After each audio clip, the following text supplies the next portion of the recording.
Welcome to the Banker Lamp. Please enjoy the video. In this video, I will explain how to get approved for Webull Level 2. First, log into your Webull account and navigate to the More menu. From there, select Market Data and then Level 2 Advance. You'll see an option to apply for this enhanced data. It's a straightforward process, but understanding the requirements beforehand will save you time and effort. To be eligible for Level 2, Webull generally looks for a funded account and some trading experience. While there isn't a strict minimum, having at least $500 in your account is a good starting point.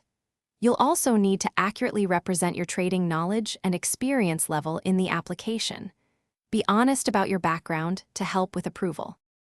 When filling out the application, pay close attention to all fields.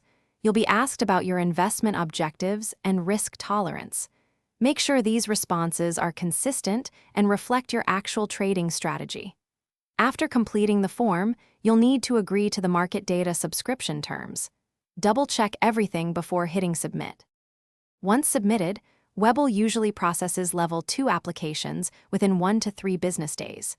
You'll receive a notification regarding your approval status. If your application is initially denied, don't worry. You can often reapply after reviewing your information or contacting Webull support for clarification on specific requirements to improve your chances. Thanks for watching. If this was helpful, leave a like and consider subscribing. See you next time.